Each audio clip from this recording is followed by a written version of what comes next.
വില്ലുമംഗലം സ്വാമിയാർ പരമ്പരയിലെ ചരിത്രപ്രസിദ്ധമായ നടുവിൽ മഠത്തിലേക്ക് ബ്രഹ്മശ്രീ മാടശ്ശേരി നീലകണ്ഠൻ നമ്പൂതിരിയെ ഇളമുറ സ്വാമിയാരായി അവരോധിച്ചു. ഞായറാഴ്ചയും തിങ്കളാഴ്ചയുമായി തൃശൂർ നടുവിൽ മഠത്തിൽ വെച്ച് നടന്ന ചടങ്ങിൽ മഠത്തിലെ മൂപ്പിൽ സ്വാമിയാർ, മറവഞ്ചേരി തെക്കേടത്ത് നീലകണ്ഠ ഭാരതികളാണ് സ്ഥാനാരോഹണം നിർവഹിച്ചത്. സന്യാസം സ്വീകരിക്കുന്ന ബ്രഹ്മശ്രീ മാടശ്ശേരി നീലകണ്ഠൻ നമ്പൂതിരി വടക്കുംനാഥ ക്ഷേത്ര ദർശനം കഴിഞ്ഞ് മടങ്ങിയെത്തിയപ്പോൾ ഭക്തജനങ്ങൾ മഠത്തിലേക്ക് ആനയിച്ചു. 2 ദിവസങ്ങളിലായി വിവിധ വൈദിക ചടങ്ങുകൾ, ഗുരുപദേശ ക്രിയകൾ, ഭിക്ഷ, അനുഗ്രഹ പ്രഭാഷണം, വെച്ചു നമസ്കാരം, കാൽകഴുകി ചൂട്ട് തുടങ്ങിയവ നടന്നു. ഭാഗവത വഴിയിലെ ആചാര്യൻ കോതമംഗലം കറുകടത്തെ മാടശ്ശേരിയിലത്ത് ദാമോദരൻ നമ്പൂതിരിയുടെയും സാവിത്രി അന്തർജനത്തിൻ്റെയും മകനായി 1953 നീലകണ്ഠൻ നമ്പൂതിരി ജനിച്ചത്.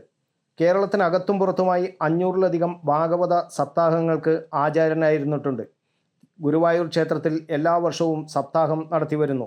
നീലകണ്ഠൻ നമ്പൂതിരിക്ക് ഭാഗവതരത്നം, പുരാണാർണവം തുടങ്ങിയ ബഹുമതികൾ ലഭിച്ചിട്ടുണ്ട്.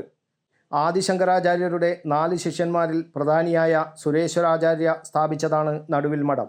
ഈ ചരിത്ര പ്രാധാന്യമുള്ള മഠത്തിലാണ് ബ്രഹ്മശ്രീ നീലകണ്ഠൻ നമ്പൂതിരി ഇളമുറ സ്വാമിയാരായി അവരോധിക്കപ്പെട്ടത്. News bureau, Kannur media.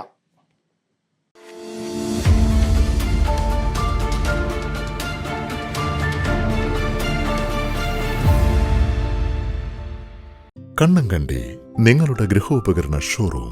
ലോകത്തിലെ ഏറ്റവും പ്രശസ്തമായ ബ്രാൻഡുകളുടെ ഉൽപ്പന്നങ്ങൾ, ലളിതമായ തവണ വ്യവസ്ഥയിൽ പലിശരഹിത വായ്പാ സൗകര്യം, മികച്ചതും കൃത്യതയാർന്നതുമായ വിൽപ്പനാനന്തര സേവനം. ഉള്ളതേ പറയൂ, നല്ലതേ നൽകൂ. കണ്ണങ്കണ്ടി.